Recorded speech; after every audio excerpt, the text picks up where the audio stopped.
Pakistan peoples party की मौजूदा क़यादत अगर वर्करों को आगे लाएगी तो उसमें हर्ज ही क्या है। पाकिस्तान पीपल्स पार्टी की मौजूदा क़यादत बेनजीर भुट्टो शहीद के विजन पर अमल करेगी तो इसमें हर्ज ही क्या है।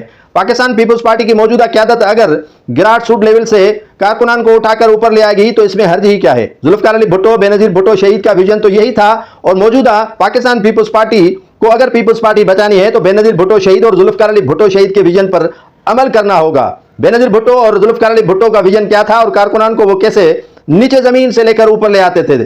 सिपाफ हो, पीपल्स स्टूडेंट्स फेडरेशन हो या पीपल्स यूथ ऑर्गेनाइजेशन हो, जेली तंजीमें हो या मदर विंग पीपल्स पार्टी हो, उसी में कारकुनान कुर्बानियां देने वालों को आगे लाया जाता था। मौजूदा पीपल्स पार्टी की क़यादत फरियाल तालपुर साहिबा, आसिफ अली जरदारी, बिलावल भुट्टो जरदारी और आसमा भुट्टो जरदारी का तो इल्म नहीं है।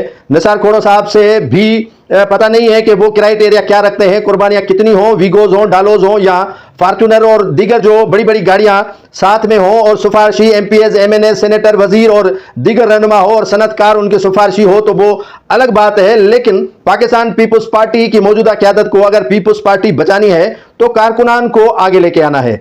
जो वर्कर शुरू दिन से पीपल्स पार्टी से वाबस्ता रहे हैं और लौटे नहीं हो उनको आगे लाना चाहिए। एक नौजवान जिसका ताल्लुक सक्खर से है उसका मैंने फेसबुक पे प्रोफाइल चेक किया कि वो पीपल्स पार्टी में कितने अरसे से रहे हैं और कितने अरसे से वो काम कर रहे हैं, तो मैंने उनसे राब्ता खुद ही कर दिया और उसका नाम था नसीम शौकत बलोच और इस वक्त वो पीपल्स यूथ ऑर्गेनाइजेशन सक्खर के नायब सदर हैं। मैंने जब उनसे राब्ता किया, मेरे पास उनका नंबर भी नहीं था और मैंने उनसे अपने फेसबुक आईडी से राब्ता किया और पूछा कि आप पीपल्स पार्टी में क्यों हैं, तो उसने कहा कि मैं नजरियाती कारकुन हूं और पीपल्स यूथ में नायब सदर सक्खर का हूं और सिपाफ का किसी दौर में 2012 से 14 तक प्रेसिडेंट रहा हूं। 4 एफआईआर मुझे पार्टी की वजह से दाखिल हुई है और 14 से 15 दिन भी मैं जेल में रह चुका हूं और काफी तहरीकों में बढ़ चढ़कर मैंने हिस्सा लिया है। तो मैंने कहा आपको सिंध का अगर पीपल्स पार्टी का सदर बनाया दिया जाए तो इसमें हर्ज तो नहीं है।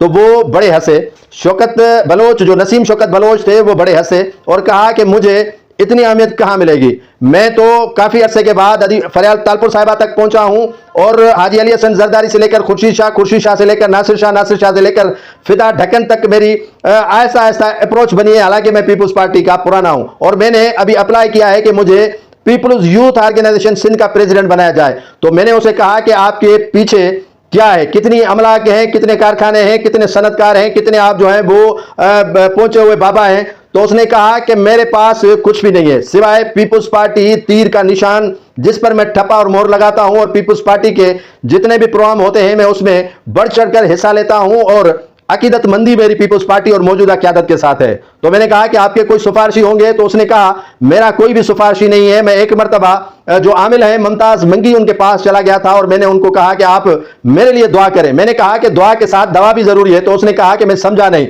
मैंने उसे बारहा कहा कि आप अगर पीपल्स पार्टी में इन रहना चाहते हैं तो आपको मिजाज समझना होगा पीपल्स पार्टी की मौजूदा क़यादत का। तो उस नौजवान नसीम शौकत बलोच ने जवाब दिया कि मैं इज्जत करता हूं और मेरी भी पीपल्स पार्टी की जो क़यादत है इज्जत करती है और उम्मीद करता हूं कि मुझे ये ओहदा पीपल्स यूथ ऑर्गेनाइजेशन सिंध का सदर बनाकर जो है वो मेरा सर फख्र से ऊंचा करने में मदद करेंगे पीपल्स पार्टी की मौजूदा क़यादत। तो मैंने कहा कि नस्र मिनल्लाह फतहुन करीब अल्लाह करेगा कि पीपल्स पार्टी की मौजूदा क़यादत आपको ये ओहदा देगी। अगर नहीं दिया तो खैर है, आप इसी पार्टी में अगर रहना चाहते हैं तो रहे, आपकी ही मर्जी है।